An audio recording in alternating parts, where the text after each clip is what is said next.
श्रीराम कित्येक पूर्वी श्रापिले ते शापे देह पावले उश्राप काळी पुन्हा आले पूर्वदेही श्रीराम कित्येकी बहुजन्म घेतले कित्येक परकाया प्रवेशले ऐसे आले आणि गेले बहुत लोक श्रीराम।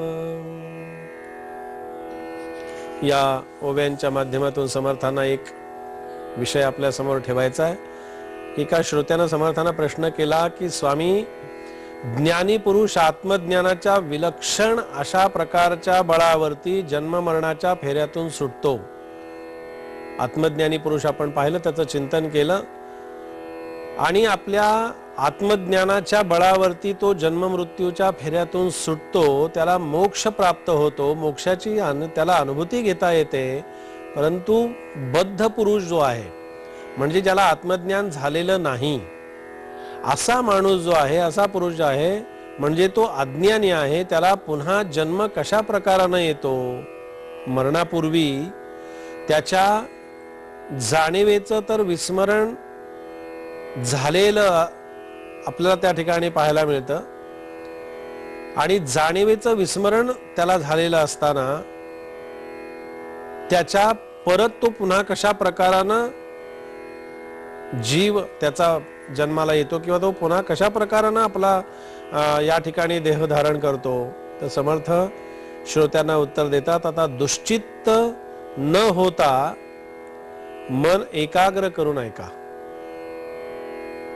या दुश्चित्तपणाबद्दल समर्थांनी फार सुंदर अशा प्रकारचा विचार आपल्या समोर नेहमी ठेवलेला आहे समर्थांनी, की आपलं दुश्चित्तपणच आपल्याला खऱ्या अर्थानं ते एक अज्ञानच आहे। दुश्चित्तपणा हे एक अज्ञानाचं लक्षण आहे आणि त्या अज्ञानामध्ये जेव्हा माणूस त्या दुश्चित्तपणाच्या अज्ञानामध्ये असा बेसावध असतो ना, त्याला आत्मज्ञान तर होत नाहीच नाही, पण त्याच्या परमार्थाबद्दलच्या आणि त्याच्या एकूण सगळ्या अध्यात्म विश्वाबद्दलच्या कल्पनाच फार वेगवेगळ्या प्रकारच्या असतात।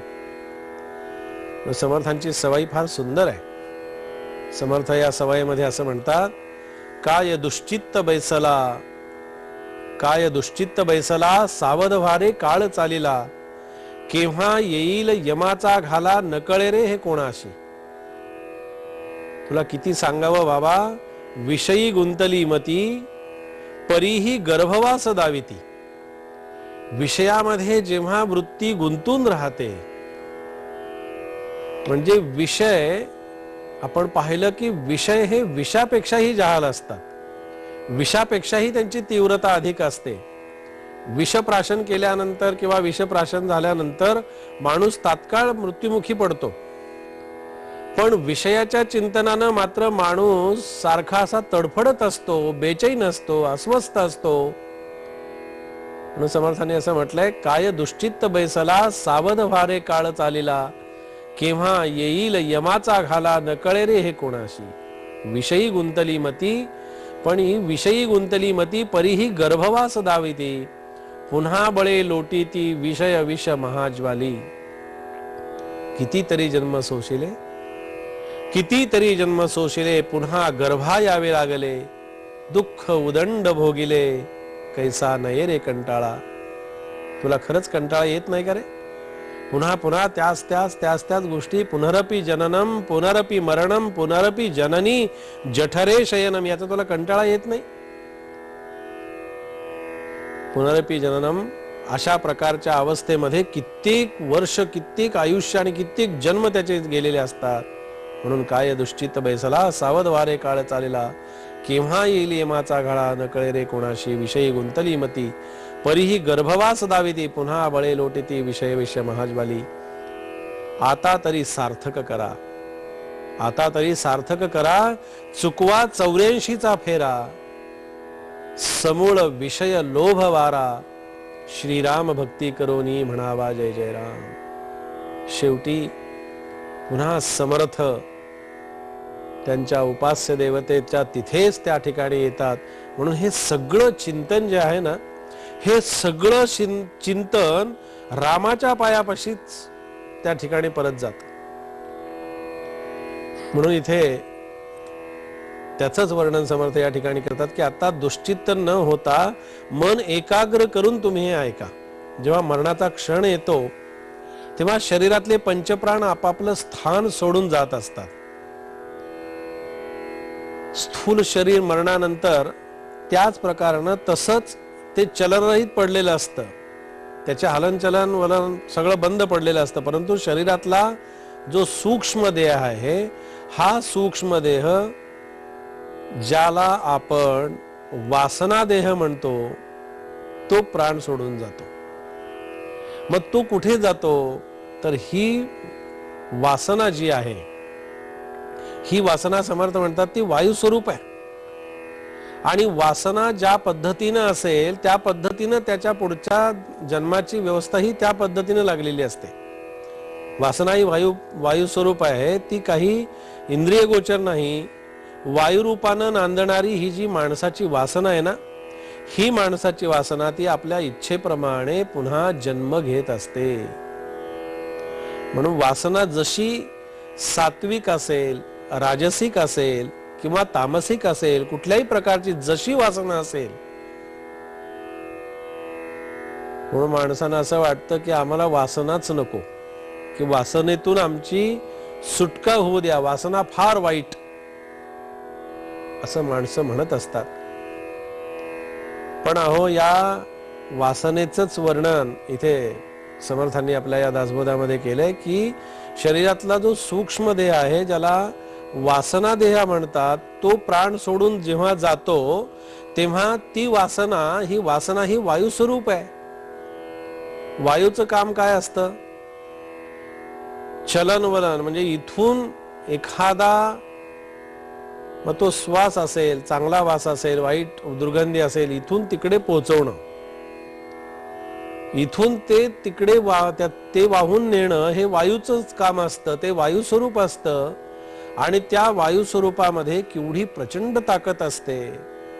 हा वासनेचा देह हा वाहून न्यायचा म्हणजे काही कमी ताकद त्या ठिकाणी असून चालणार नाही, तर प्रचंड ताकद असते. म्हणून जशी वासना जशी सात्विक, राजसिक, तामसिक असेल तसा पुढचा जन्म येतो. अभ्यासानं सत्वगुणाचा उत्कर्ष होऊन जीव वैराग्य संपन्न झाला ना, की वैराग्य संपन्न झाला की वासना क्षय पावला की पुन्हा जन्म येत नाही. आता जीव वैराग्य संपन्न होण्यासाठी काय करायला पाहिजे? मग आपल्याला या चिंतनातून, याच्यातून आपल्याला काही शिकायचंय, काही आत्मसात करायचंय. नुसतं हे ऐकायचं किंवा श्रवण करायचंय असं नाही. तर वैराग्य संपन्न झालं की वासना क्षय होत असेल तर ते वैराग्य प्राप्त होण्यासाठी काय करावं? तर आत्मज्ञान न होता माणूस मेला तर त्याची वासना क्षय पावली की पुन्हा जन्म त्या ठिकाणी येत नाही. माणूस मेला तर त्याची वासना शिल्लक उरते, अर्थात त्याला पुन्हा जन्म घेतल्याखेरीज पर्याय त्याच्यासमोर दुसरा असत नाही.